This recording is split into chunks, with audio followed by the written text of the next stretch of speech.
The summer heat has caused an increase in snake sightings from all across the state. Hi, I'm Aguilar from MyPoint TV in Dallas, Texas, and today we're going to go through some facts about our local serpents and what to do when you spot one, or even worse, get bit. This goes back on a problem with the roof rats. We've got the Asian roof rats, species Rattus. They move in through the gaps and cracks, they take over the attics, and once you have the rats inside, you get the snakes inside the house. All across the state, our leathery serpent friends have been spooking neighbors and fascinating wildlife experts. In the state of Texas alone, there are more than 100 different types of snakes, and 15 of them are venomous. We're seeing a lot of rat snakes, more than usual. Rat snakes, bull snakes, copperheads, diamondback rattlesnakes. Some of the more common venomous snakes in Texas are the copperhead, which has a reddish or chestnut brand on its skin, the cottonmouth or water moccasin, and the diamondback rattlesnake. Some of the more non-venomous snakes in Texas are the rat snake, which is Austin's biggest snake that can climb, the big bull snake that can grow up to 9 feet long but are ultimately harmless, and the water snake, which is often confused for the cottonmouth and dies for it. So what do you do when there's a snake on the loose? Last week, a 6-foot cobra escaped a residential home in Grand Prairie, Texas. Wildlife control expert Randall Kennedy hoped that it never left the house at all, but has not found the snake in the past 6 days. We put a snake lure in there. We get these from snaketraps.com. Snake goes in there with the spikes. He can't back out. He can't get back out. Once he's in there, he'll coil all up. This can even fit a large snake. Oh, wow. Much bigger than this cobra. That's 6 feet.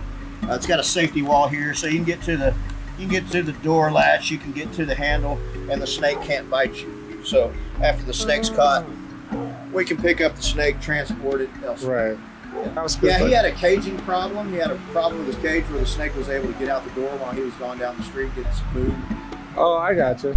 He had a license for the snake, but the city doesn't want venomous snakes in the neighborhood. So. How far can a snake travel? These snakes can travel very fast, very far. So they could be in a different city by now. They could be over to Dallas or Arlington by now. Yeah. It doesn't mean it is. Yeah, obviously. It can still be in these walls. We're hoping that it's somewhere in this house. Yeah. But, anything's possible. These things can travel quite quick. Keep an eye on it, get a picture of it for positive identification, send it over to Dallas-Fort Worth Wildlife Control. It doesn't cost anything for them to identify a snake. Get the snake identified. If it's a good snake, just go inside, mind your business, leave it alone. If it's a venomous snake, then we do want to get it out of the residential neighborhood. It's important to know that these serpents are not malicious and should be cared for and removed humanly and safely. In fact, I spoke with another snake expert who wants to end the stigma of snakes as scary. Since I was a kid, I grew up on a ranch, and everyone there would kill snakes and tell these stories about how a snake chased them or tried to get them, and I always noticed that the snake was always trying to get away. This is the Serpentarian, a friendly snake enthusiast who helps identify different species on the subreddit What Is This Snake? Well, I just started seeing people post snakes and say, hey, what should I do? There's a snake in my yard. And so I started basically trying to educate people and say, hey, it's not a big deal. You live in Texas. Snakes live here. It's entirely possible to leave them alone and live a long, happy life.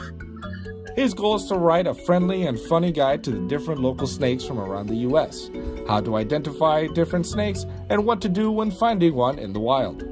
I want to do a field guide so people can recognize snakes, but also something that hasn't been done before is I want to write about them from the standpoint of somebody who knows them and knows that most of the fears is manufactured by our upbringing and a lot of folklore.